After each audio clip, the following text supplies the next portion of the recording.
Welcome to Entertainment News. I'm Michelle Laurent. In one of Southern California's most diverse cities with an eclectic nightlife, West Hollywood, or as the locals like to refer to it, WeHo. Now, what makes this city so eclectic at night?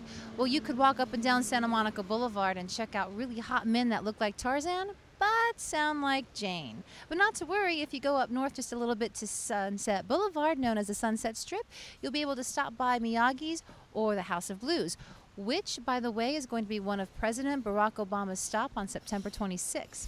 That's going to be quite the event. Now, you're probably wondering what I'm standing in front of. This behind me with the beautiful colors of red, green, and blue is the famous Pacific Design Center. Also, you have the famous MoCA Arts Museum.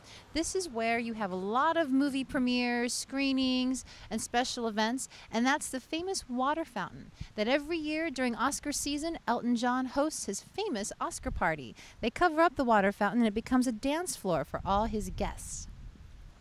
And now on to entertainment news. A toxicology report was released on the late singer-songwriter Amy Winehouse, stating that there were no illegal substances found in her system at the time of her death on July 23rd. This news comes as bittersweet to the Winehouse family and friends, as many assume that she had died from a drug overdose.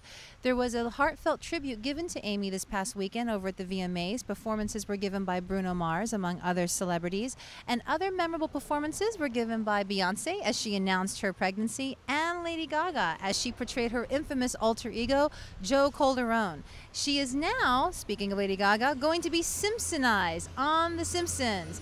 Next year, as her 23rd season, Lady Gaga will be appearing as herself as she makes a pit stop to Springfield to cheer up the dejected Lisa by giving her some advice with some song music and apparently a flash mob.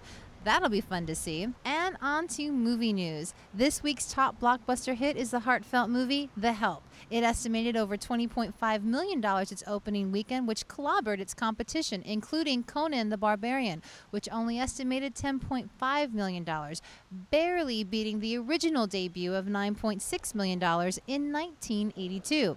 And there you have it. That is today's news. I'm Michelle Laurent, and you're watching Entertainment News here at West Hollywood in front of the Pacific Design Center.